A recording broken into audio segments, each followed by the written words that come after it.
You can run, but you can't hide from the Class Horrorcast. Haunting you from the Emerald Isle, your host Aaron Doyle takes you on a journey to the depths of horror. With exclusive interviews, horror news, reviews, and more. Tickets, please. You are about to enter the Theater of the Mad.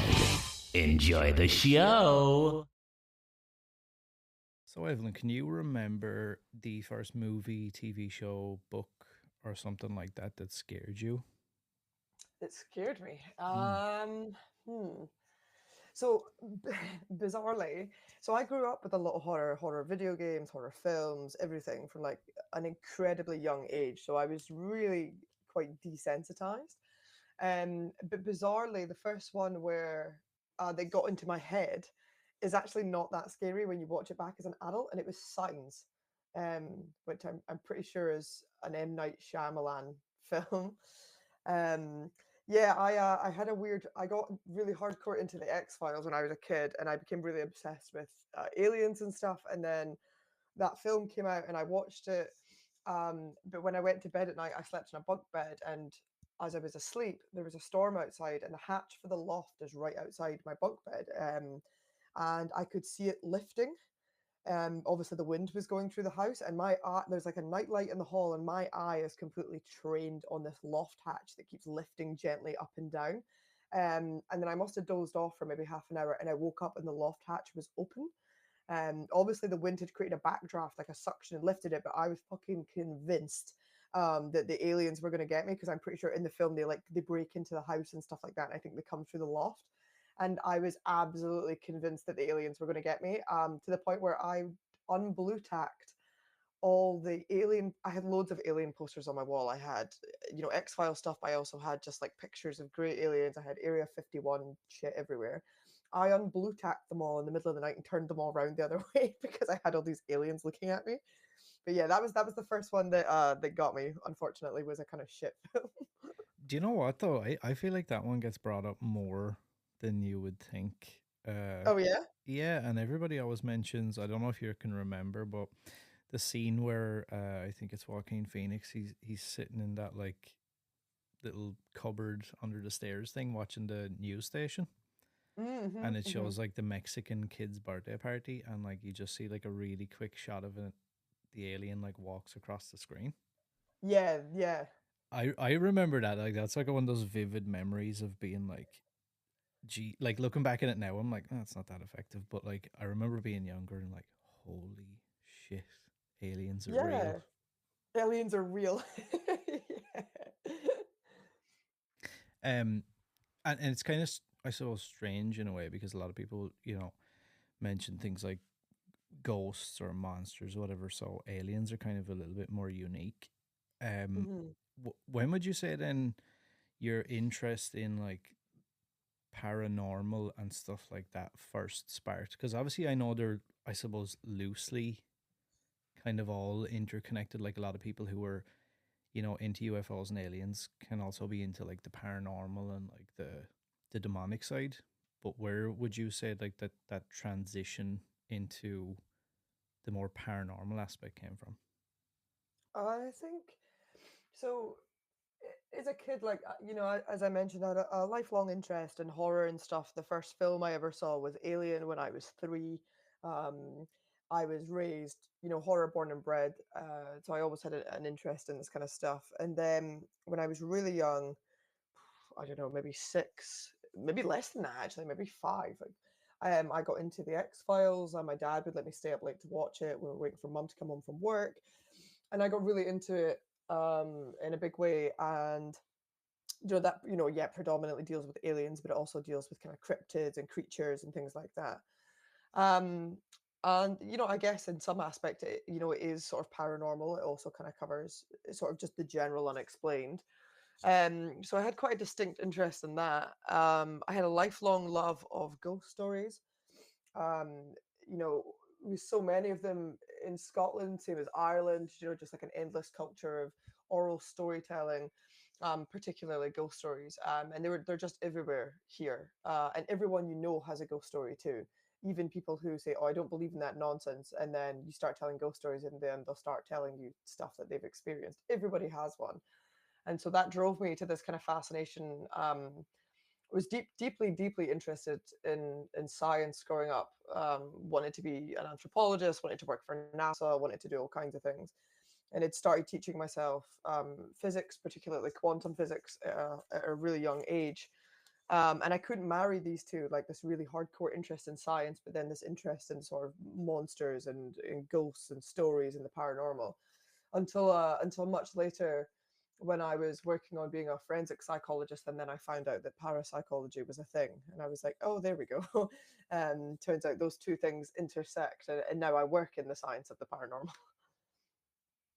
And I suppose then the follow up question to that would be like, when when did working in that industry become like a real reality for you? Because I feel like there's probably a lot of people out there, much like yourself, who grew up with like this. I don't know if you want to call it a morbid fascination with like the dark and stuff that would scare a lot of people, I suppose. And I guess maybe the idea of actually getting to work in that industry seems quite foreign to a lot of people. So, like, how did that become a real reality for you? So originally, I went to university. I studied a bachelor's of psychology, and I was mostly specializing in forensic psychology. And I worked as an experimental forensic psychology research assistant. So I ran experiments, I collected data, things like that, in a lab. And then when I was about to go into my final year and do my dissertation, I was going to do it in forensic psychology, but I was speaking to one of my favorite professors who specialized in consciousness, which is my sort of subspeciality essentially. Was in interactions between quantum physics and consciousness. So I was chatting to him about it, and he said, "Oh, he did his PhD in parapsychology," and I was like, "What is that?" And he was like, "Oh, it's paranormal psychology." And I was like, "I did not know that was a thing." Um, and he had done a PhD in at Edinburgh University, who have an entire building dedicated to parapsychology. And so I asked him, is there a way for this that marries kind of my two lifelong interests? So I designed, experiments and stuff like that in it. We got it approved, went through the ethics committee. Because he had a PhD in it, he was able to supervise me in it. So I was able to get my degree. And then after that, I was able to go back and do my master's degree, also in research. And he was able to further supervise it. So I was continuing to run scientific experiments in the science of the paranormal. So I was able to do both my bachelor's and my master's in it. Then I became a lecturer for several years, teaching mostly research methodology, quantitative data analysis, lots of dry stuff like that. And then yeah, and was still sort of consulting and writing and bits and pieces and things like that. And then I got an email one day from a gent from who was working with the BBC saying, we're making a show, radio and podcast show about a historic poltergeist case that lasted 10 years that hardly anyone has ever heard of. Do you want to do it? And I said yes. And that turned out to be the Battersea poltergeist. And then the rest was kind of history. After that, that unexpectedly exploded. And then we did Uncanny and then the Witch Farm. And then it's all kind of, yeah. I'm still guest lecturing in a few places, and I still do talks and conferences and stuff, but it's a lot less academic work and a lot more writing and television and radio now. It's safe to say then there's a lot more that goes into it than people probably imagine. It's not just a case of showing up on TV. There's a lot of study, I guess, involved before all that came. Yeah, I think when people are confused between kind of like ghost hunters and like parapsychologists. So like, ghost hunters and stuff are people who have a big interest in the paranormal. They go on events and ghost hunts, they investigate places. They often document it, sometimes for YouTube or social media, things like that. They do live streams and whatnot. They sometimes host, ghost hunts and tours and things as well. But I'm an academic in that I have actual, I have degrees and I work. I don't do ghost hunts and things like that. I worked in a lab, or I worked collecting data, and running psychological experiments. I'm beholden to, an ethics committee, data analysis, peer reviewing, things like that. So I work in the scientific and psychological study of, anomalous phenomena, and also kind of the psychology of paranormal beliefs. And although I'm always, always interested in stories and haunted locations and things like that, I love these things. I think they're fascinating. Lifelong obsession with haunted houses. It's not my job to be a ghost hunter. I'm not there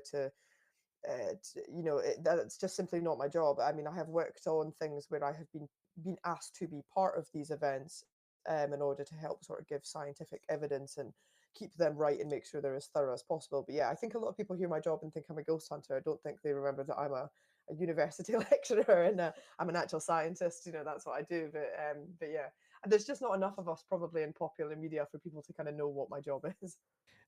Is that sometimes difficult, I guess, as somebody who's, fascinated from a, I don't want to call it like a fan perspective, but obviously you've had an interest and, I guess a fascination in a way with this kind of stuff. Is it difficult then sometimes, when you work on these shows, podcasts, different things, to, I guess, separate the two and having to be more matter of fact while also like trying not to be, I guess like it being a jaw dropping moment.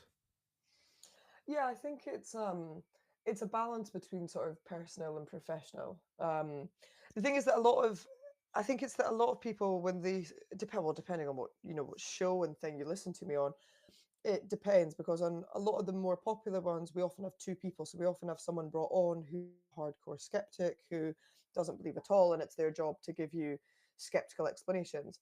And I am a person who is a scientist first, but I also don't believe the paranormal is impossible. So from my perspective is if we rule out everything else first and we get down to the bottom, I think it's unscientific to continue to be like, well, it's not paranormal anyway. It must just be one of the things I've mentioned, even though we can disprove that it's not. To me, if we get down to the bottom and we've ruled out everything else, then it's my job to go, okay, could it be paranormal? If so, what type is it? Can we relate it to other cases? Things like that and contextualize it. But I think when a lot of people listen to me on shows, I'm often brought on heading up what they would call team believer because it's my job to give you the potential paranormal explanations. So they immediately go, oh, well, Evelyn thinks everything is ghosts and blah, blah, blah. So it is difficult because I think sometimes people forget I'm an actual scientist because they're used to just hearing me on radio and television but it's there's people on different spectrums of as parapsychologists, and some people regardless of how much evidence you present to them, they will always just give you a skeptical explanation anyway. um and yeah, sometimes if you have people on who are more sort of doing ghost hunts and things like that, they maybe don't quite have enough of the scientific background to be able to more effectively rule out some of the stuff that they've had, which is simply pareidolia or audio issues or things like that or coincidence. um, but yeah, I think it's different between the personal and the professional because you always have personal beliefs and then you have professional beliefs. But I think mine is the opposite. I think people think I'm probably more skeptical than people think of me as being, just because they're used to hearing me on certain shows. But yeah, I think it is difficult if you have a lifelong interest in something, and like I'm a practicing pagan as well, and I get asked sometimes lots of bizarre questions about that. I think people think I can't be pagan and do my job effectively, but they probably have no issue with like 40 of the Nobel Prize winning scientists all being, Christian or Jewish or Yeah. whatever. And they're not asking any of them if being Christian interferes with them being a physicist, but there's a lot of people who I think it's impossible for me to do my job as both a pagan and as an academic scientist. On the topic of shows and things like that, and obviously without like, not trying to, I suppose, put you in a position to like throw shade at anybody, but when you see shows like Ghost Adventures, and I'm sure I could probably name hundreds upon hundreds of different shows that all have a similar concept of like that ghost hunt in a location, and it's very dramatic and it's all obviously ghosts. And do you feel that um helps or hinders kind of maybe the cause of trying to prove or disprove the existence of something else? Like I find sometimes I quite enjoy some of them, but then some of them kind of, I don't know, I can't help but feel like every episode kind of seems to be the same thing of like, okay, we'll put a spirit box down, we'll do this, and oh, it's like a Mm. spooky noise and everybody's like screaming and running around in circles and we don't really see anything. And it's like, oh well, clearly there's like extreme paranormal like things going on here. We don't really have any other explanation. End of story. Next episode, do the exact same thing. Do you feel like that helps or hinders the I guess the cause? I think most of these things are absolute garbage. Um, so I don't really watch paranormal TV. I never have. I watched a couple of episodes of various things when I was a kid. You know, they'd be on late at night because I had an interest in this stuff, and I just thought they were awful. Even as a kid, entertaining, yes, but generally awful. They were so aggressively American, and yeah, just exactly what you say. There's the smallest noise, and everyone is screaming, and now it's just like using apps and I mean, listen, I know modern technology, absolutely. I'm really interested in people constantly making new things to sort of test what's going on, but it's just the most bizarre thing. There'll be like a shadow or, you know, like a noise and everyone is screaming. And then the Americans are always like, it's demons because they're all Christian. And it's, yeah. So, like, as a parapsychologist, it's really interesting to see how people interpret different phenomena. Like if you created the exact same phenomena in a, you know, in a house in Missouri versus a house in say New Delhi versus one in County Mayo versus one in Berlin versus one in you know, I don't know, Paris. You know, people are going to all have different perceptions of what is going on, whether it's ghosts or demonic or banshees or witches or, you know, and I think, I mean, I'm glad that these shows keep people interested. I'm glad people are questioning things and always looking for experiences, are interested in it. And hopefully it showcases the history of some of the places they go to and sometimes some of the tragedy behind things that have happened there. But a lot of the time, it's the bane of my life, dealing with people that do this stuff and actively contribute it, and I just don't watch it. And I try very hard not to be part of it, but and I've been very lucky with a lot of the shows I've worked on.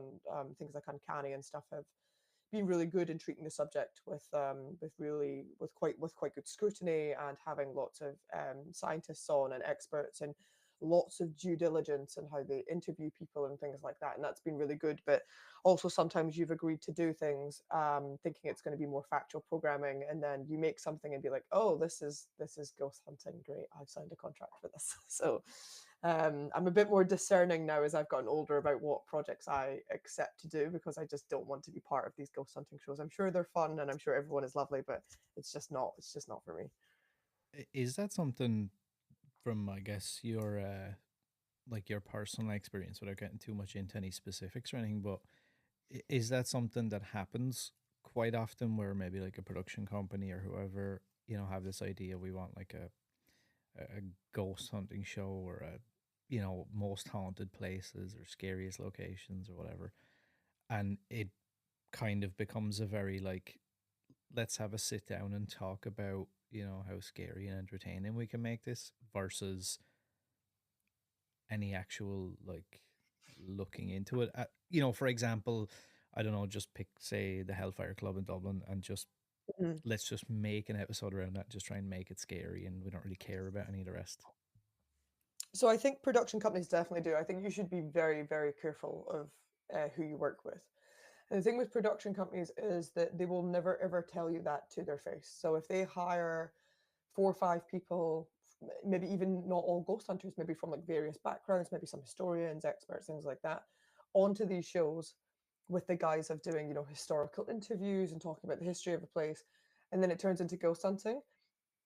People who work in television in particular are very two-faced, and you should be very, very careful, because I think in particular on these things, these people will be really respectful to the faces of people who work on the show and say, yeah, it's great, we're going to get all these interviews, and then behind the scenes they're like, when something dramatic happens, they're like, oh, okay, that, you know, that's great, let's follow on from that. And they're not, they'll cut any scientific or historical chat that you have, and all the bits where people are screaming or there's noises or something weird happens get ramped up to 100, and that's what makes the show. And then you won't see what's in the final edit until you sit down and watch it on telly and be like, wow, this is awful, and none of the like reflective or self, or where something happened and someone went, okay, actually I think we can rule that out, I've tested something and I think it's actually that doesn't make good telly.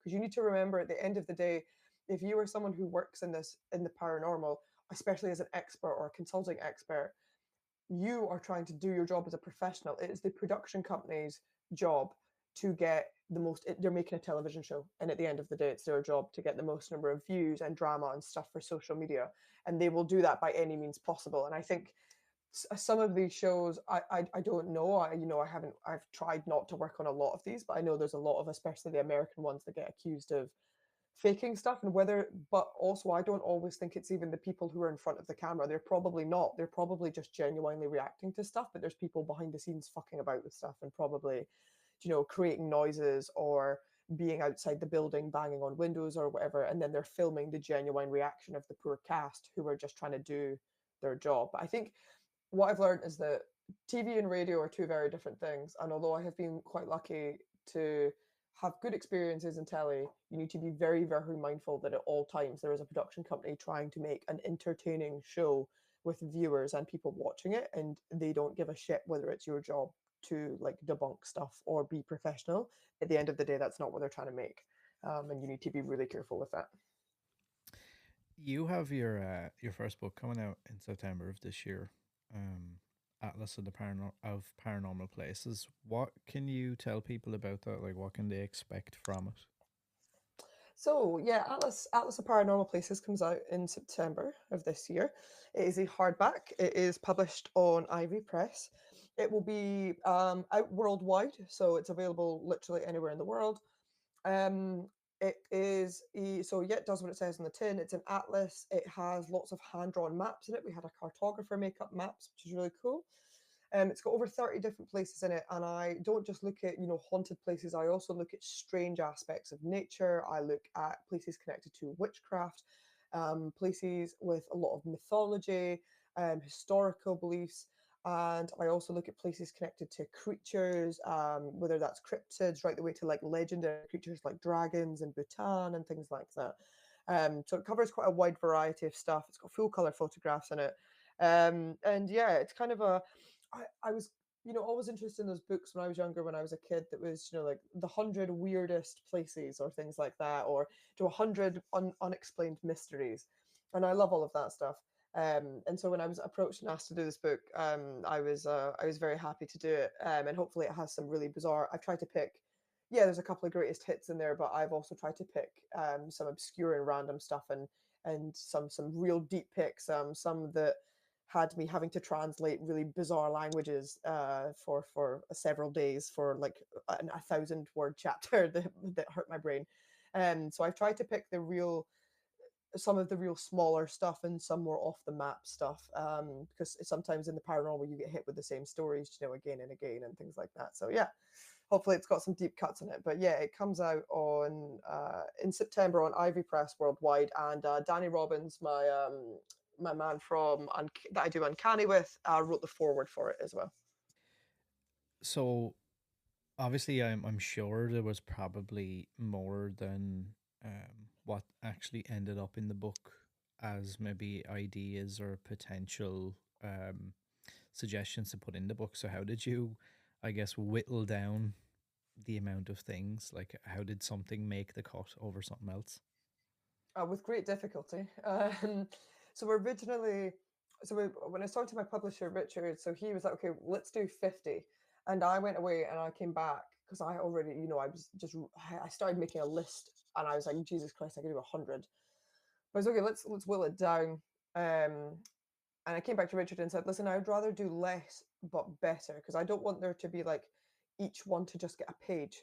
There are some places where just all there is a story, but the story is very interesting, and they can be given those smaller chapters. But there are some places where I want to do, multiple pages on. They're so interesting, they're so rich, and I would rather do that than have to skip over them. So we agreed to do less, but some shorter chapters, some longer. We tried to make sure we hit as many locations, as many continents as possible, try to keep it as varied as possible. I didn't want it to feel too Eurocentric or too British. I think, in fact, out of the UK, I think there's 2 Irish, 2 Scottish, and 1 English entry, because I didn't want it to be as centric as that. I wanted to really cover as many and as varied places as I could, and so that kind of helped me whittle it down. But yeah, there is some hard cuts. There's still bits to this day where I'm like, I don't know, should I have changed? Like, a book is never really finished. Um, there's still some things to this day. There's some real bizarre places that I have just such an incredible, that have these amazing traditions and festivals and belief systems and cultures that I'm so interested in, and I keep telling myself like I can save it for another book, but sometimes I'm like, oh, I really wish I'd written about that for the book. But you know, a book is never truly finished, unfortunately, like this. But the good thing is that you always have you know, 1,000 more. If you write a book of 100 ghost stories, there's 10,000 more to talk about. So you know.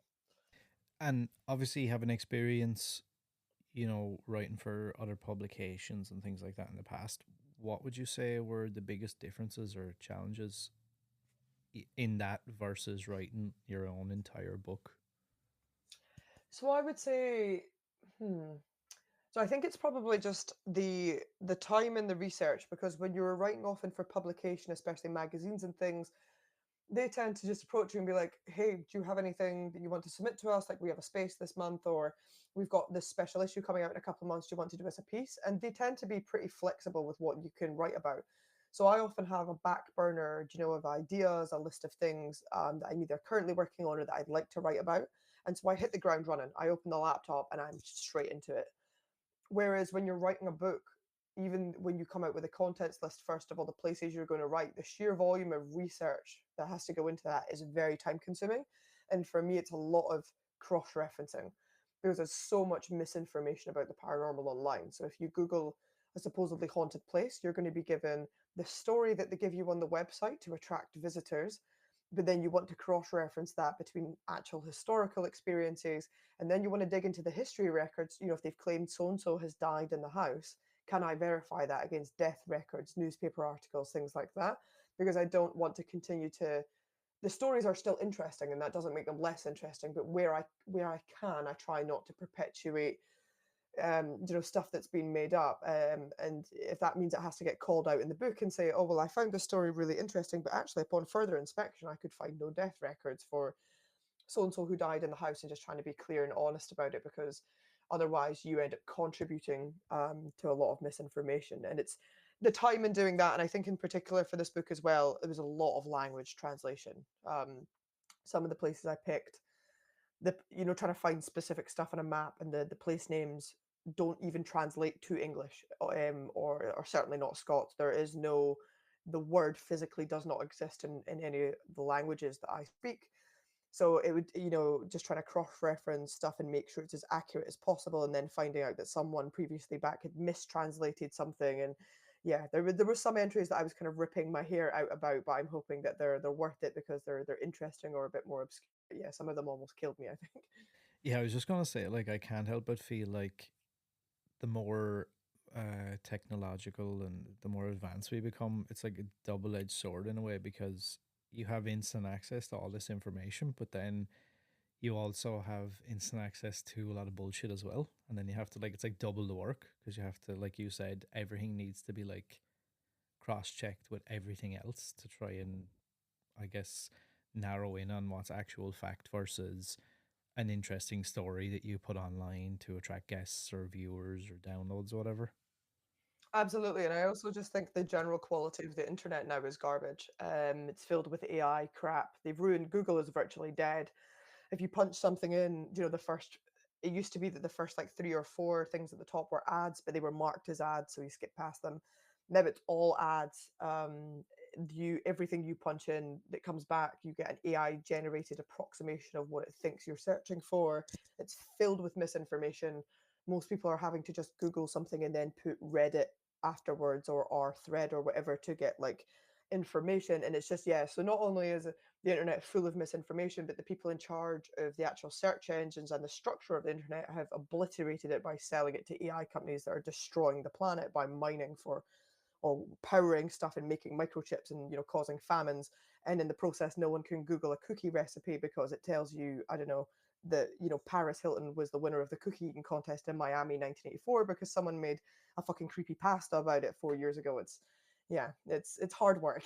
It's funny as well, because I've messed around with a couple of these like AI programs that people say are absolutely amazing and they're this and that. It's going to change, revolutionize the world and stuff. I don't know if you've had a chance to actually use any of that garbage, but it's, in my personal opinion anyway, it's not as great as I thought it was made out to be. The amount of times like that I would put in things or like ask for like specifics on something, whether it be facts or this or that, and then it comes back and I can clearly like tell straight away. I'm like, okay, well, this is all untrue. And Hmm. like, you can obviously punch back in and be like, well, all this information is wrong. And it just kind of comes back and goes, oh, I'm sorry about that. Here's the actual information. And then it just basically regurgitates the same thing again, just in like a different order. Yeah, there's no intelligence. So the I in AI is very misleading. It's just a system that you're training to spit back out or access certain things and assemble it in a certain way to give you an output. Um, and I'm sure it does have some applications, but like at what cost? Like we're now farming like the chips and stuff that everyone's having to make because now everything has AI integrated it. All the latest phones and stuff like that all have like really complex AI systems, and you have no choice. And the stuff that we need to build the microchips to do that is causing like massive famines. They're actively not allowing farmers to grow crops in certain countries because they're using the water to power the factories to make the microchips. And it's the same with like Bitcoin and all that garbage.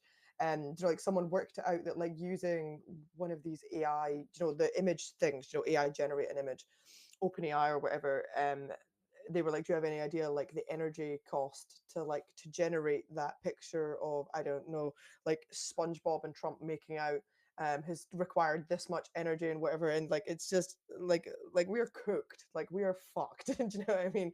Like there's probably positive applications to AI, sure, absolutely, but at the cost of what? And we're already so heavily in the misinformation era that adding AI and deep fakes and everything to it. I mean, we're at the point where like Elon Musk that runs Twitter is like posting deep fake anti-democratic campaign videos on, and stuff like it's absolutely out of control, and we're already so far into misinformation, and now we've just like stuck a rocket launcher up its ass because we can fake everything and we're cooking the planet whilst we're doing it. And I think we're fucked. And I think it's time. I think we better hope that there are aliens, and if there are, they probably don't want us. That was something I was going to say. It's like the idea of if there was ever a time where aliens need to come down and either annihilate half the population or like, I don't know, start probing people or something, now would be it. But I can't help but feel that if I was floating around in the atmosphere somewhere looking at us, I'd probably be like, yeah, no. Yeah, yeah, no. I like to think that if there is like super intelligent life form out there, that they already got here at some point and was like, yeah, no, like there's nothing worth taking on that planet, and they've just left it. It's why people are like, why haven't aliens visited us? I'm like, well, there's thousands of reports that they have, and I don't, aliens are not my specialty, so I can't speak to whether or not the accuracy of them are, but I just know there's a lot of them, which is interesting. But yeah, I think if there was anything intelligent that came near us, they would take one look at it and be like, "You guys, like, no, there's nothing worth taking on this planet. Move on to the next one." Yeah, I can't help but feel like it'd be like Kudos and Kang from The Simpsons Yeah, and just kind of like laughing and just like making a joke of the whole thing, just looking at us being like, yeah, everyone's like the Homer Simpson character. yeah, yeah, absolutely. Um, so to kind of move back, I suppose, then into the scary stuff and the paranormal stuff that a lot of people are probably freaked out by.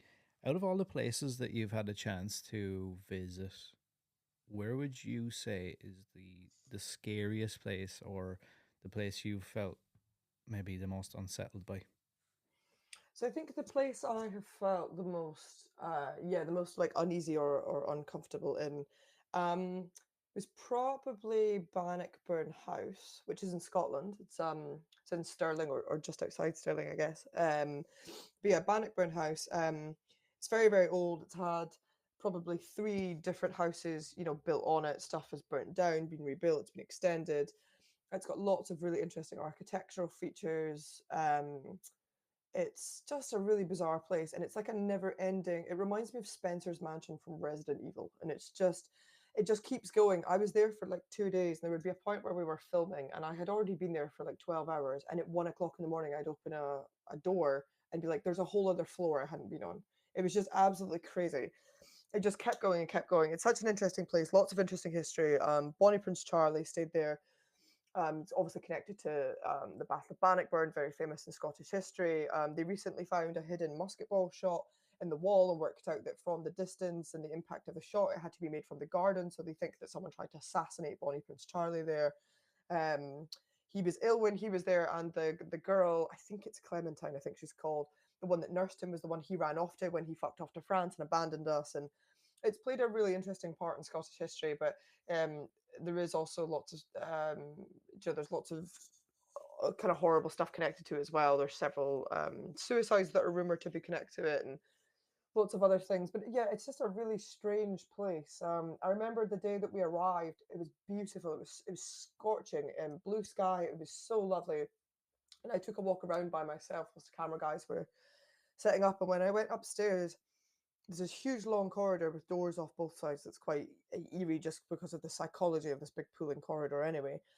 And I could hear this intense buzzing noise, so I assumed there was like a generator somewhere up here, some sort of electrical thing. And I went into a room that it was coming from, and I couldn't see anything. It was a very empty room with a beautiful ceiling. It was lovely. It was so bright and sunny. These big, gorgeous windows. I could not work out for the life of me. The buzzing was insanely loud. It was like standing next to a pylon.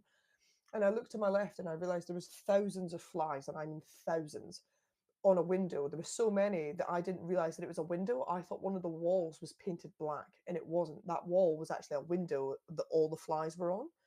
And I got closer to it, and I could see them all moving. And I just had never seen so many flies in my life, and I couldn't see anything that was up there. There was nothing dead, like a bird or anything on the floor.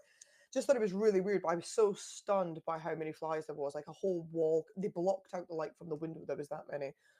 And later on, I mentioned it to one of my colleagues, and he said, "Okay, well, we should go back up there later. Like maybe let's get some pictures of that or some shots. Like that's really weird." And I want to have a look at it.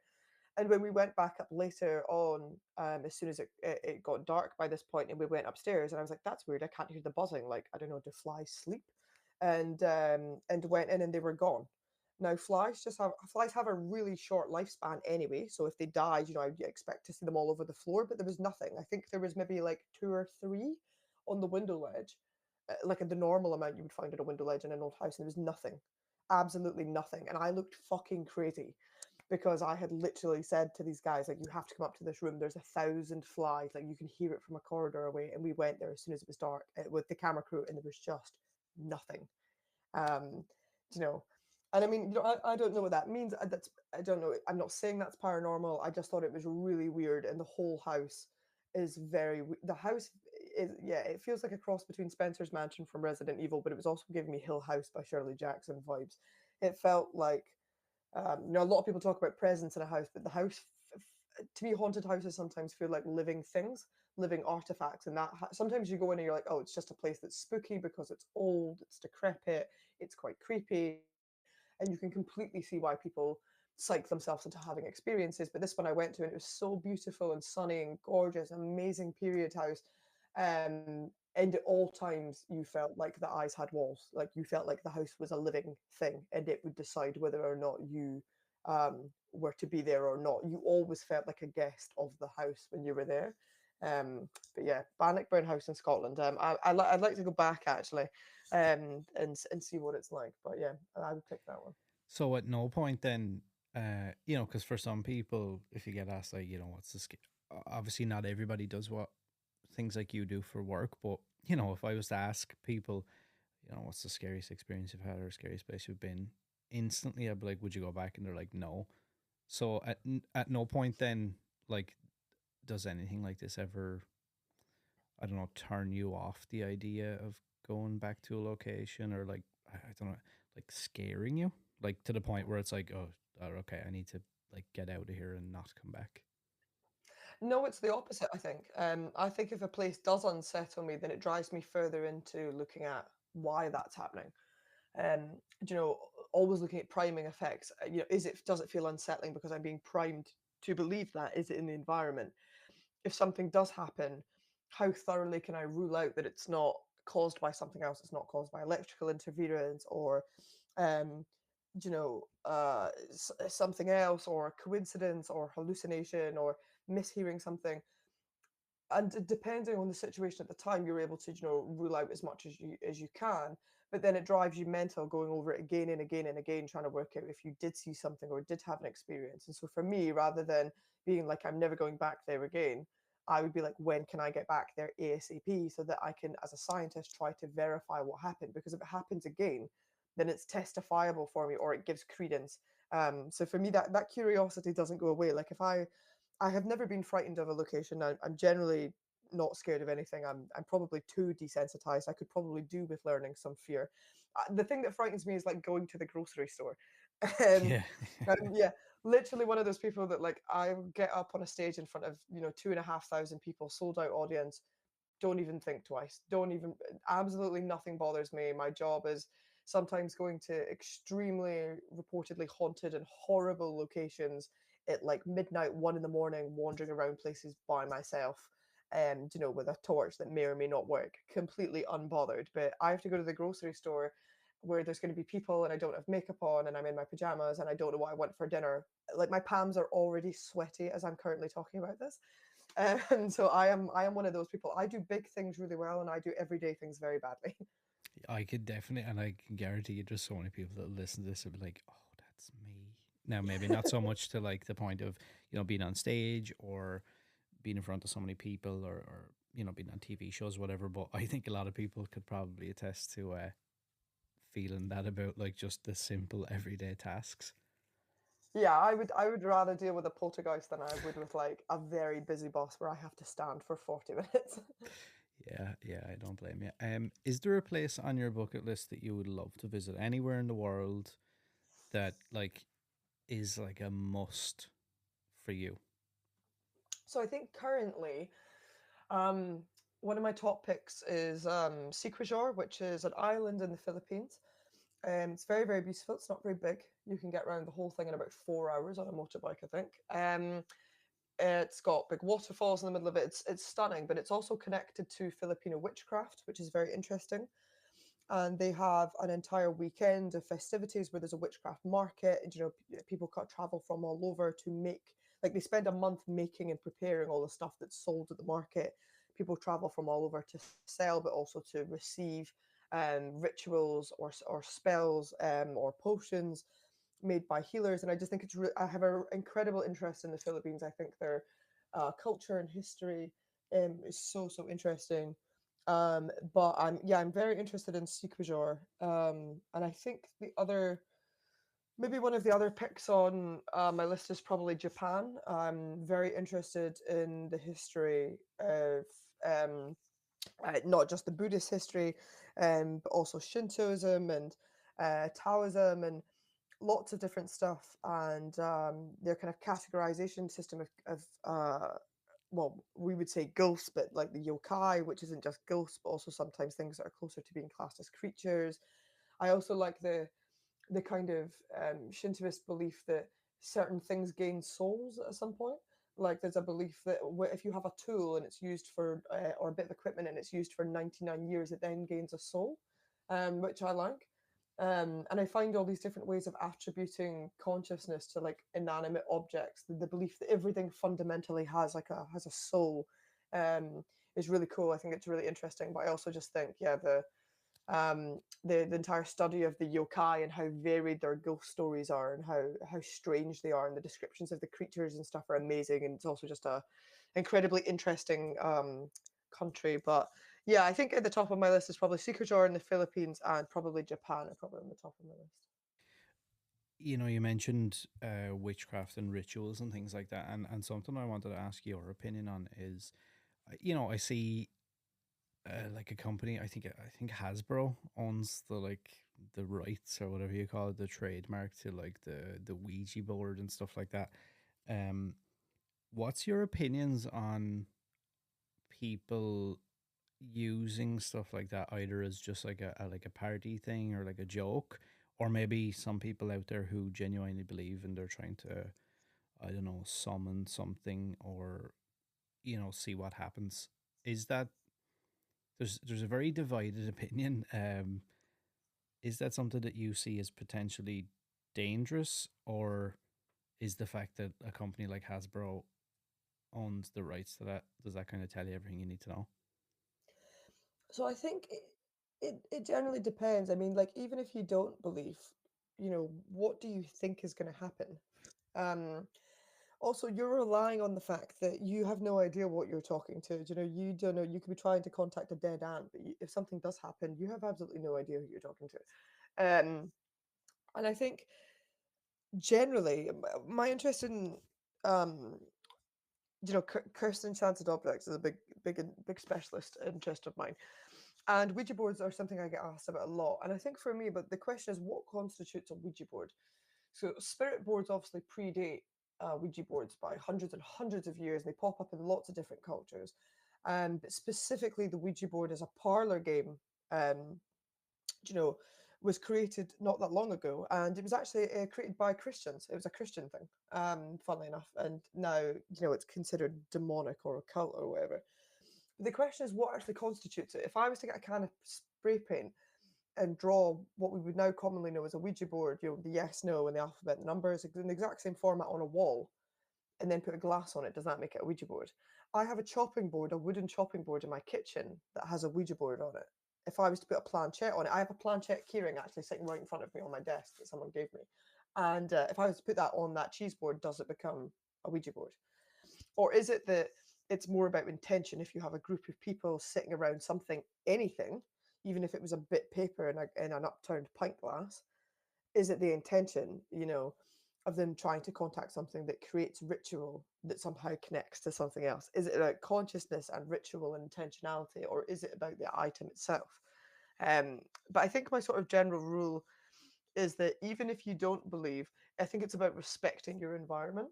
Because if you're doing this with a group of people and something does happen, whether it's paranormal or by accident, or someone intentionally tries to scare someone or whatever, you could, really like psychologically damage someone. There's people that have messed with stuff and had something that they can't explain happen to them, and now they're traumatized for life, and those people are never the same ever again. So I think regardless of whether you believe or not, I think it's being very clear about what you're trying to do and asking yourself, is it worth it? And also just being mindful of your environment. And there's other people that tell you that, like my colleague Dr. Kieran O'Keefe, who's often billed as a very hardcore skeptic. Every single time he gets asked about the Ouija board, he says the same thing. He's like, I don't believe in ghosts or the paranormal, but I would not mess with a Ouija board because you just have no idea what you're doing. Yeah, yeah, and it's funny. I hear that a lot.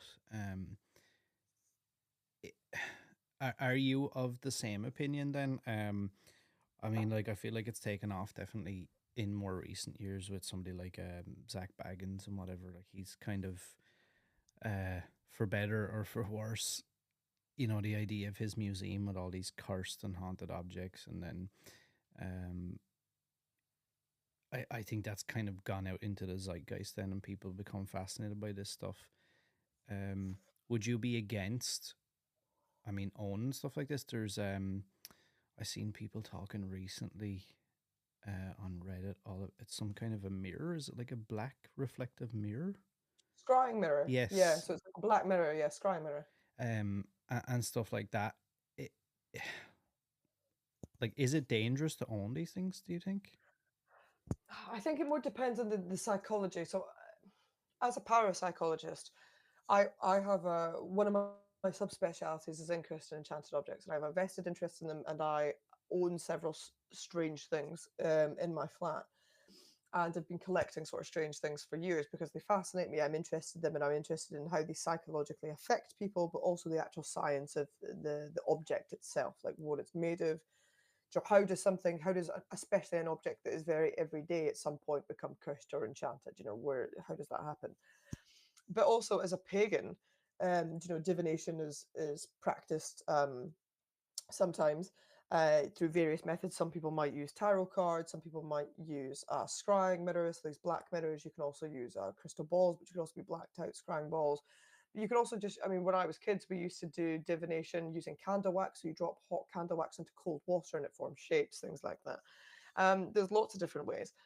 And I think my pagan answer would be, you just need to be very mindful of what you're doing. What are your actual intentions? Like, what are you trying to achieve? Are you just asking something a question, or are you trying to invoke something? If you're creating ritual, are you protecting yourself? Are you, depending on what type of practicing beliefs you are you casting circles? Are you doing it with other people? Are you protected? What are you inviting into your space, and what are you trying to control? um and you're assuming that you have dominance over something, which is anti-pagan, because to me it's the belief that you are the most important thing in nature and you'd control everything else, and that's just simply not true. And when you disrespect nature, you find out what happens very quickly. and as a psychologist, it would be more about, I think, the mental health aspect of the, if people are really desperate, like if you're grieving and you've lost someone and someone says, let's get the Ouija board out and try to talk to them, it doesn't matter if something happens or not, you're going to injure yourself mentally trying to talk to someone. And if you get a response, you're either going to hurt yourself, but if you don't get a response, it could also be as hurtful. And I think it more depends on the mental aspect of that. And I think having a lot of, yeah, I think like you say, yeah, for better or for worse. Sometimes if we have people, I think I've heard this guy's name, but I don't actually know what he does. I'm assuming he's a ghost hunter, Yeah. and they do, yeah, I've heard his name, but I don't actually know who he is. But I've seen a huge uptick, particularly in America, of people with haunted dolls selling them on eBay and stuff. And as someone who actively professionally looks at and assesses objects for things and looks at the provenance of antiques and things like that, it's incredible that you can just make a doll look spooky and then they can whack it on eBay for $500 and be like, this is a haunted doll. And I'm like, you guys are idiots. But also at the same time, it's, yeah, are you creating like paranormal tourism out of that? But then also, what if someone buys that and then stuff does genuinely start to happen in their house? Are they psychologically freaking themselves out, so they lose their job and then their house gets broken into and then they attribute it to the doll and they work themselves up into this psychological terror? So yeah, I think it's probably more for worse than it is for better, unfortunately. Have you ever had any unusual experiences, whatever, from having some of these, what some people would probably want to be hundreds of miles away from, in your flat or in your house? No, I don't. But then also, again, kind of depending on what your belief system is, like my flat is warded to absolute fuck. It's got two huge altars in it. It's got a giant fireplace altar in the living room that's got about 100 plus items on it. There's another altar in the kitchen. Stuff in my office is warded. I'm very careful with where I place objects and do certain things. There's a bijouterie table that's specifically just for objects from haunted places. There's moss from a Knights Templar grave. There is wood burnt in the fire of like Lep Castle and stuff like that. Items from places.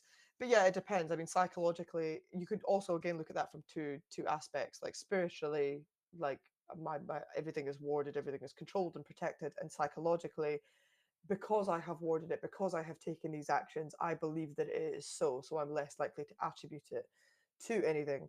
But no, I don't have anything happen in the flat. I haven't come home with like a bag full of haunted objects, and now I'm and now my flat's haunted as shit. It's not actually.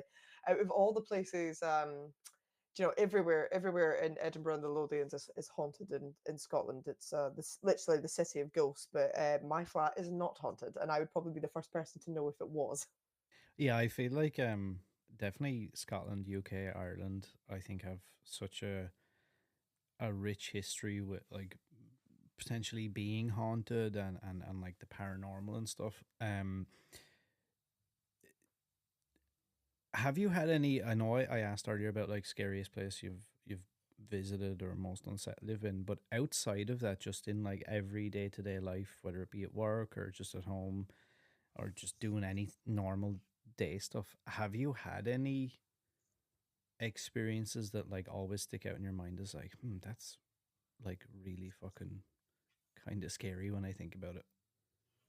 I think one of the ones that stood out to me was I worked in hospitality for years, and the pub I worked in is absolutely ancient in Edinburgh. It's a listed building. It doesn't actively have any ghost stories attached to it, like, that nobody knew of. It was just an incredibly old building. And when I was a waitress there, I was not long working there, and it was just me and the duty manager closing up at night. It's about 11, half 11 at night. Duty manager is downstairs counting the till. I'm upstairs cleaning glasses, putting them away, stuff like that. And I've got my back turned. So the only entrance into the pub, entrance and exit, is a staircase that you go up to get into the pub, and the bar is on the right hand side. And I'm putting stuff in the glass washer, putting glasses away, and I hear something behind me, and out the corner of my eye, I see someone walk between the top of the stairs and the pillar in the middle of the room. So I turn around to be like, "Oh, I'm sorry, we're closed." The duty manager is supposed to lock the door on his way down, but the lock is notoriously fucky. So sometimes if people yank on the door, it does open. So I turn around and say, "Oh, I'm sorry, we're closed," but there's no one there. So I'm like, "Oh shit." So I go and check the bathrooms. There's no one there. I go to the dining room. I check. There's no one there, and I'm like, okay. Even open the fire escape. I'm like, you know what? It might just be, a trick of the light or whatever. So I just crack on with it. And then about a couple of weeks later, same thing again, exact same thing. Putting glasses away. End of night. Duty manager is downstairs, and I see something move between the top of the stairs and the pillar, but this time I didn't quite as much have my back to it. This time I was actually turned halfway there, so I was able to see it. And I see a woman. Um, I couldn't have estimated her height. I mean, it feels like she's the same height as me. I'm 5'8", but then she's a bit further away.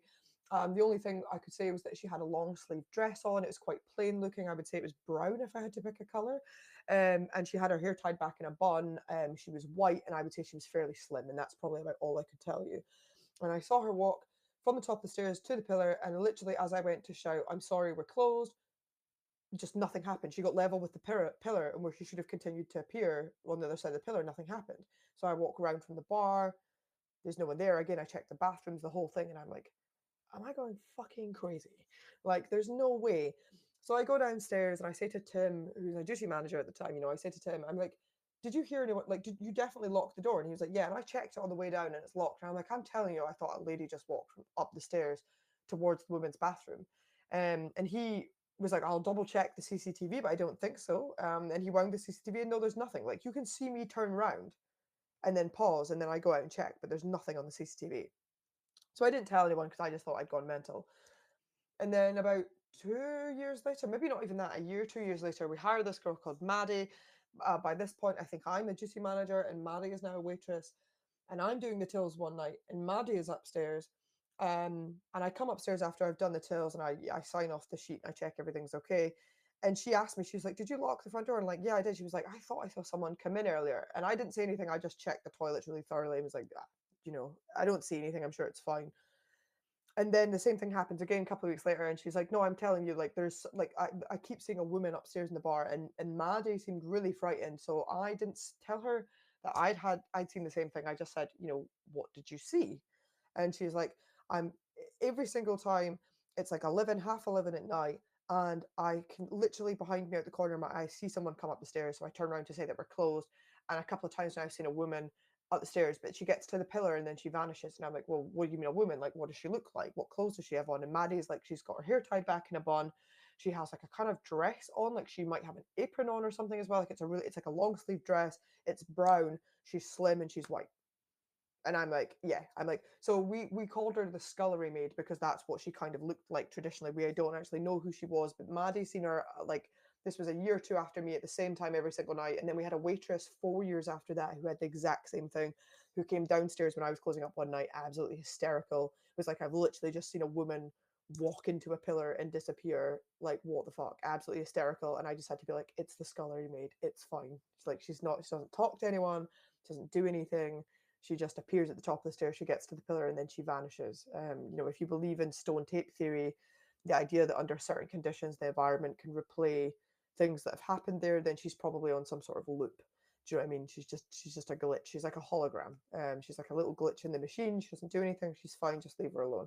And she completely accepted this and was like, okay, that's fine. And she's like, should I talk to her? I was like, you can do whatever you want, babe. Like I don't think she can see us, but it kind of stuck with me because it went on for so long. I mean, that was probably 2016 when I first saw her, and then after that would have been 2017 or 18, and then later on it was probably 2021, end of 2021. And that was going on for a long time, and it was the same thing every time, same description, same place. So no explanation for that at all. So, like, I would like to say that in a situation like that, I'd be like, oh, after a while, I'd be like, it's fine, and have like a cool head, like you just explained you did. But I genuinely, not even trying to be like funny or dramatic, but I genuinely don't know if I would be able to stay in a place or like work late in a situation like that. To be honest, I think if I was put, even from like you telling that story, I could already feel like the goosebumps. I was like, even though I know, like you said, nobody had any like well, I don't know, dangerous experience, so she never like tried to Yeah. harm anybody or anything. But just I don't know what it is about the idea of that, and then hearing somebody else tell me it without knowing that I've had the exact same experience would just send a Mm. chill up my spine. It is fairly unsettling because you're like, oh, they're going to see something different. They're going to see something different, but you know in your head exactly what it is. I think the only aspect of that did unsettle me was when I became a manager and I was cashing up downstairs. You often come in early in the morning to do the tills as well. So the pub opens about 12. You used to have to come in anywhere between like 7 a.m. and 9 a.m. So I was often the first one there, and then the chefs would come in like an hour later. And not long after I was a duty manager, I was on a clopin, so I'd closed the night beforehand. I was opening in the morning, and on the close the night beforehand, Maddie had seen this woman, and we talked about it. And I said, "Listen, it's fine. I've seen the same thing. It's okay. You know, she doesn't seem to harm anybody." I'm then back in the pub like 7, 8 hours later doing the open, and as I was taking the cash out, counting the coins out the safe, I heard so the upstairs has got solid wood tables and solid brass tables, extremely heavy, very difficult to move, take multiple people to move. And they have really heavy, solid wooden chairs, like big high chairs with leather seats. It's all really heavy old furniture or old style furniture. Um, and I could hear, so right above where the office is that pillar with that table around it in the middle. It's the center of the pub. And I could hear someone dragging chairs, pulling them out. And when you pull them out from the table, you have to sort of lift the front legs over the bar under the table. I've done it 8,000 times, so I know exactly how it goes, that it hits the bar, the noise, everything. That's what I heard. And I was like, is the cleaner still here? So I looked on the cameras and I couldn't see anyone, but there's a couple of blind spots. So I went upstairs. I couldn't see the cleaner. I was like, okay. Went back downstairs, same thing again. I was doing something and I could literally hear the chairs being pulled out from the table and dragged across the floor. And I've heard that sound 1,000 times. Went back upstairs. The cleaner is definitely not here. My chef arrives an hour later. I mention it to him and he's like, yeah, that is pretty weird. And then I asked a couple of other staff members about it, and they're like, oh yeah, absolutely. Like if you're doing the open in the morning or the close at night and there's literally no one here, like you've closed and your waitress that's upstairs has come downstairs to get her bag or whatever that's in the room next to the office. So there's literally no one upstairs. You have all the cameras in front of you. You've closed the pub. You've locked it. You know there's no one up there. You can hear the chairs being pulled out from the table around the pillar and being dragged across the floor. And I wasn't the only person that happened to. And that one did kind of unsettle me because it was one thing to just visually see something that is like a glimpse, like a fleeting thing. It was another thing to be sitting there in a pub I knew so well. I worked there for so long. I was there 7 days a week, 365 goddamn days a year. There is nowhere on earth I know better than that pub. And all the time I knew I was in the building by myself. I could see all the CCTV cameras. I checked the building. It's locked. You have to get keys to get in and out. I have the keys in my hand and I can hear the chairs on that table next to the pillar being pulled out and dragged across the floor above me. That did kind of bother me because it does make you feel like you're insane. But as a scientist, there is no explanation for that. Like that is not rats in the walls. That is not like it's so loud it has to pass down through the building. Like I know that sound. Yeah, you see, and like again, some people could look at that and say, because my rational side of my brain was trying to be like, okay, well, if I was in that situation, I just tell myself it's fine. There's no one here, and it's not that bad. It's just like chairs being dragged across the floor. But then the other side of me goes, yeah, but there's no one here. So, Yeah. and those chairs and tables and stuff can't really be moved that easily. And Yeah. Super heavy. yeah, and the fact that and not that it would make any difference if anything were to happen, but the fact that of the idea of like, I'm here alone and I have to be here Mhm. tomorrow alone and I have to be here the next day alone is like terrifying to me. I think there is a kind of psychological stillness to it, but I think because I knew the place so well, like even if you did feel unsettled, like there was stuff that happened to two of my chefs, and one of them was absolutely fine with it.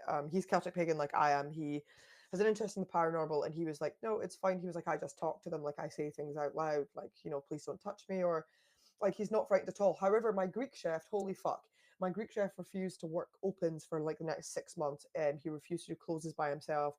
He would not leave the kitchen until the DM came downstairs to do the checks. He was fucking terrified, and he absolutely hates this stuff.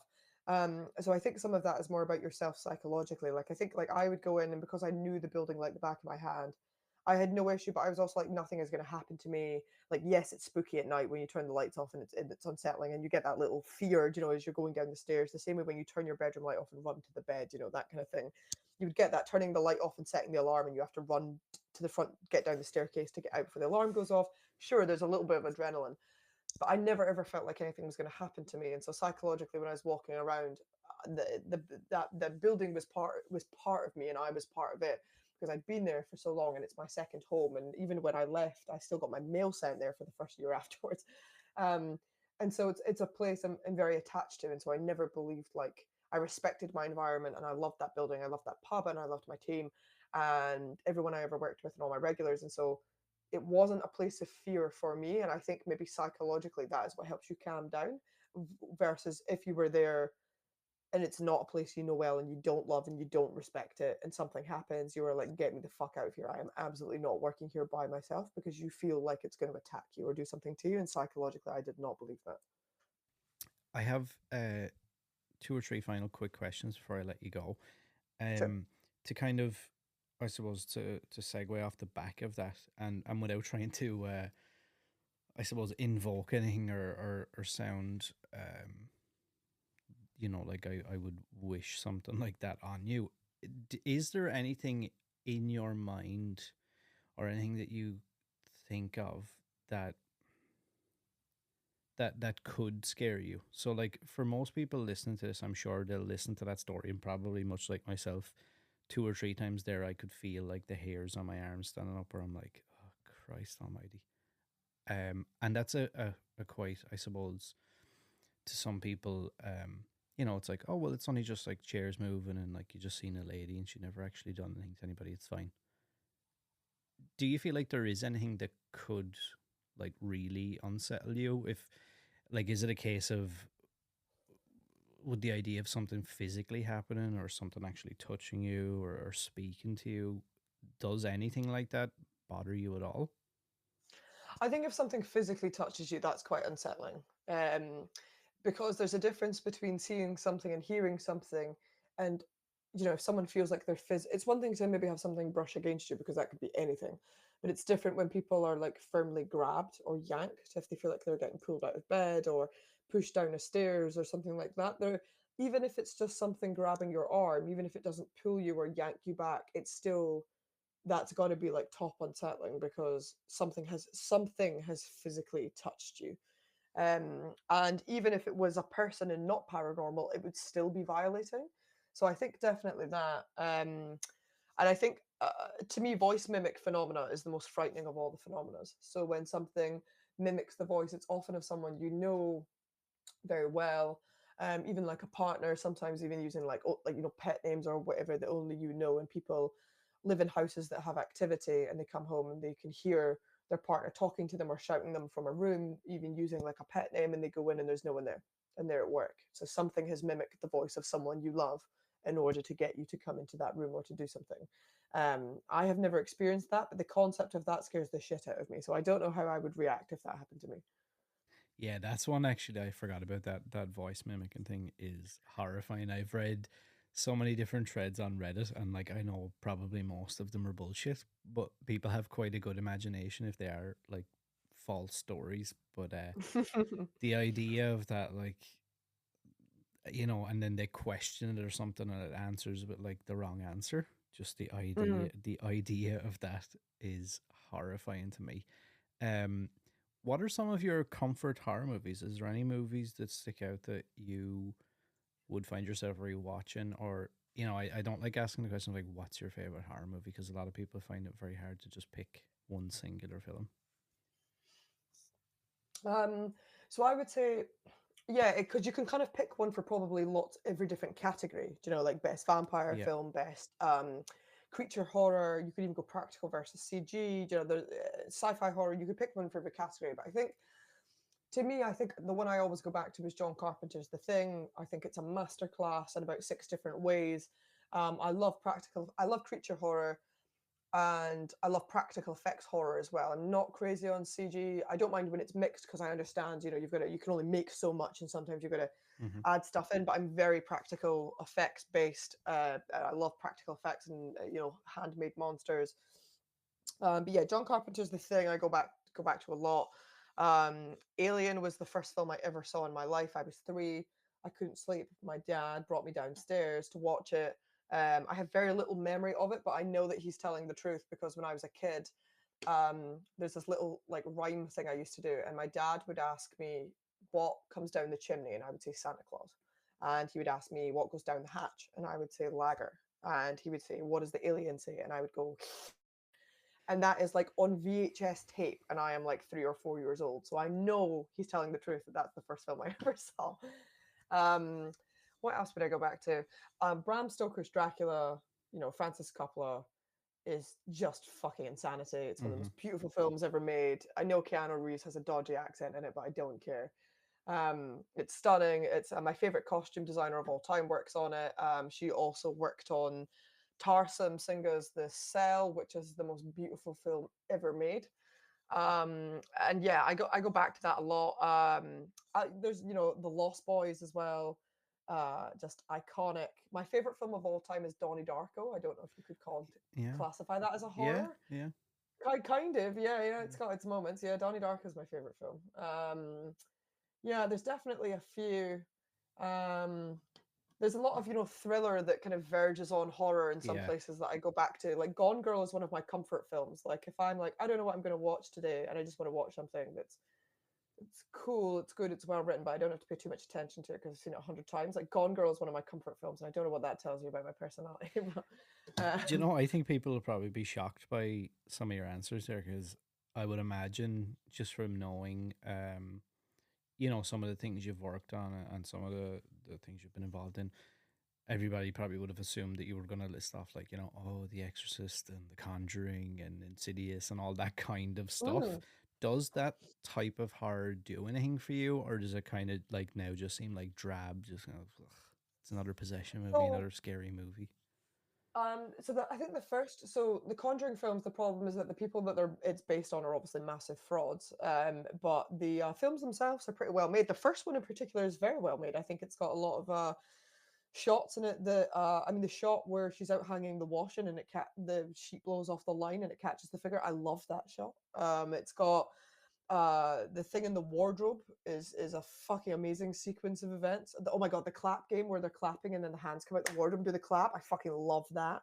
Um, yeah, I think even though Ed and Lorraine Warren were massive frauds, the films are very well made. And again, yeah, the first Insidious film also has a lot of amazing moments in it. I like a lot of these modern horror films. I think some of them don't get credit. In fact, one of the best films I've seen in the last 10 years is the horror film Cobweb, which came out, Yeah, yeah. I think that was last year, but Mm-hmm. it got swept under the rug because of the whole fucking Barbenheimer thing. It was the same month, like within the same week of Barbie and Oppenheimer came out, Cobweb came out.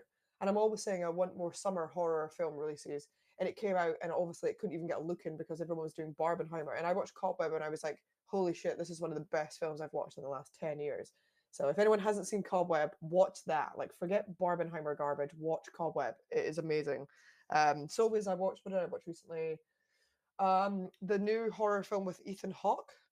Is it the Black Box or the Black Phone Booth or Yeah, something like yeah. that? The Yeah, Black Phone. that was really, really good. I saw Long Legs recently in the cinema. I Loved was that. literally just gonna ask, Ask, yeah. before I ask my last question was gonna be, have you seen Long Legs and what did you think of it? So I went to see. So I was on a break from tour. I was home for like 3 days, and they weren't showing it at any of the big picture houses in Edinburgh. So Zach and I drove all the way to Wester Hailes, which is on the outskirts of Edinburgh. It's a big shit tip of a place. And it's very rough. And there is an oldie in there that I have only ever been to once in my life. When I was a really small child, my mum took me and my sister to the cinema. I'm from Livingston, it's way outside of Edinburgh. And I don't think we had a cinema in Livingston at that time. So the closest one was the Odeon. It's on the outskirts down the motorway. So we drove down and we went, and I can't remember what we went to see. It was probably like Spy Kids or something. But the car in front of us hit a seagull on the way down and killed it instantly. And it was the first time I'd ever seen anything get killed in real life. We'd had pets die and stuff, but this was the first time I in real life saw something get killed. And my sister burst into tears. I was in shock because I got such a fright.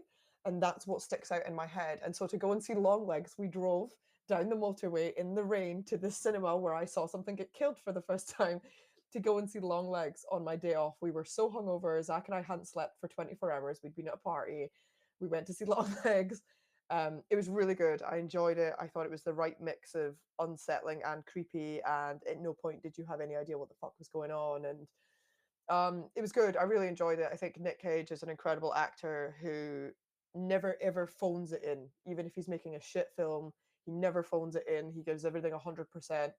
I think it was really good. I think it was really well made, and I'm very interested to see what the director does next. Yeah, and Osgood Perkins, who directed the movie, or wrote and directed the movie actually. He has a couple of other really good movies. If you enjoyed that, he has another one called The Black Coat's Daughter, I haven't seen that. which No. is very, very good. Similar kind of style as well, where throughout the whole movie you're like, I'm not really sure what's happening. It has that kind of like strange occult satanic, there's something, but you're not really sure what's going on. Uh, Something I just wanted to get your opinion on, actually, on the topic of long legs and all that stuff. I've noticed since that's come out now, it's kind of brought it back again, but I'm noticing more and more these like satanic, cult esque, occult, spooky things are coming more and more into like mainstream media, and people seem to be like really, I guess, eating that up. And I know we're getting a very I don't know, Hollywood version of that stuff. Yeah, Is that a good or a bad thing? I think it's because we're back in satanic panic, like full blown. In America, we are back in satanic panic era. I mean, the Olympics opening ceremony a couple of days ago, and everyone is on Twitter being like, "This is satanic," and because I don't know, because they've got Gojira, which are a metal band that sing about nature. I don't know, like they just, they see drag queens and they start screaming Satanism. They see the color red, they start screaming Satanism. They saw Rihanna at the Super Bowl. She had a red coat on that was an ode to a stylist that she'd worked with for decades, and they were like, "It's satanic. It's the Illuminati." They're just, none of them have read a book, and it's absolutely crazy. And you literally anything they don't understand or don't like, they're like, "That's satanic." And so like none of them had apparently ever heard of Marie Antoinette. And it's just, yeah, it's crazy. We are full blown satanic panic. It's at the core of so much. Like the war on women and satanic panic are the two most biggest things happening in America right now. Femicide is at an all-time high. You have influencers making millions of pounds sex trafficking women and teaching men to abuse them and rape them, and it's just horrendous. And then you also have anything that happens at all in the media or anything that people don't believe. They're bombarded with the algorithm funneling them 1,000 videos by some random YouTuber telling them this is all the secret hidden satanic stuff in your Walmart commercial for your Wheaties.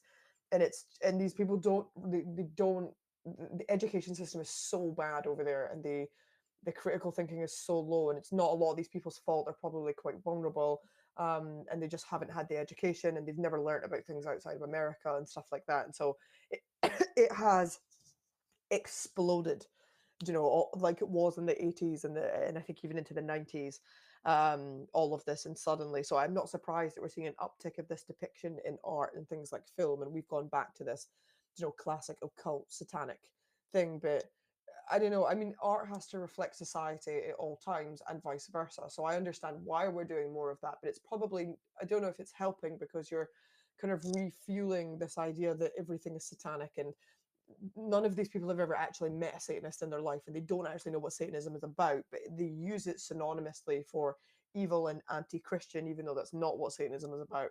And so doing these films where the occult or practices of especially witchcraft and things like that are like sacrificing people and doing evil things, rather than the fact that witchcraft is really about plants and shit mostly, um, is probably not helping. And satanic panic is one thing, but then you got to watch, because witch panic starts happening next. And like, as a pagan and as a female, I know that I'm next on the list of accusations. So it's, yeah, mixed feelings about that. Yeah, it's strange because it's like, life imitating art, imitating life, that kind of thing. And I think people don't realize that as much as it is, because like everything now has become a conspiracy. Everything now, like I don't think I can go on the internet now where, and it has nothing to do with like witchcraft or Satanism or anything, but like it's like, okay, don't drink bottled water, don't do this, don't eat that, don't go outside, don't breathe air, don't open your eyes, don't close your eyes. Don't, do you know what I mean? Yeah. It's like it's gotten very like, and I've seen like more and more, and I'm assuming there's probably millions of people out there that feel the same, but like, it's like, like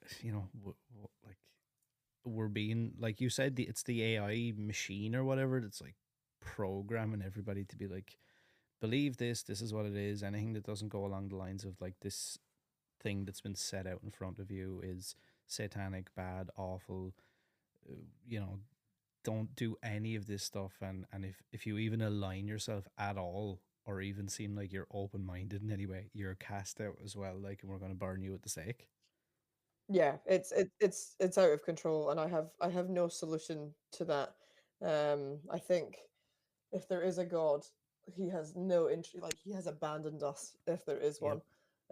And I mean, my gods are much older than most people's gods, and even I think some of them might have started to abandon us. So yeah, I think we're fairly fucked. And all you can do, well, the bars are still open. They're still making horror films, and fried chicken's still a thing. So there's stuff to live for. you know, Just have as to long as there's enjoy it. hot sauce and horror films, and the bars are still open. I don't know, like there's still some good stuff out there. Yeah, just have to try and enjoy it. So Yeah. final thing then, what are some of your goals for the future? Like looking forward, what can people expect from you, or more so, what can you, or what do you expect from yourself? So I obviously want to bring out more books. Books are a lengthy project, so you finish one, and even if you immediately start another, they take a long time to write and research and stuff like that. But predominantly, before anything else, and first and foremost, I've always been a writer. I've been predominantly writing nonfiction the last couple of years in kind of academia, but before that, I was a fiction writer, so I'd actually like to do something with that. I mean, I love my job; I have the coolest job in the world. I love being a parapsychologist, but I've also been a fiction writer most of my life, and so I'd like to do something with that.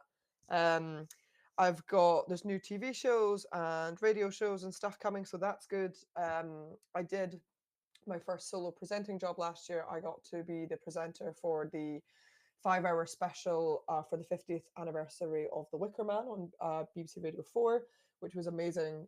So I'd like to do more. I'm hoping to do more presenting jobs and stuff like that. It's just a really good experience. I love working on this stuff.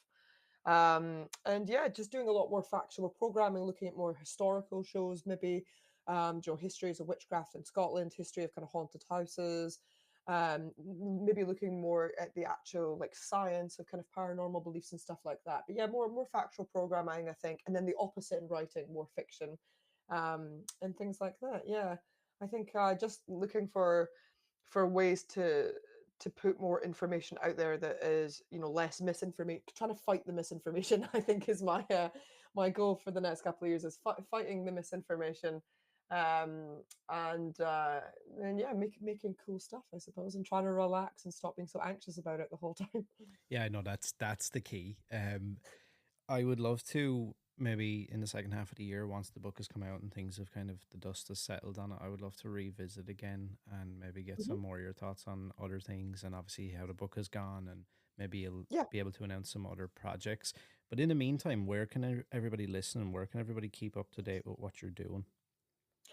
So I'm on Twitter, at _ Evelyn Hollow. I'm on Instagram, which is just my name, Evelyn Hollow. Those are the main two places that I post.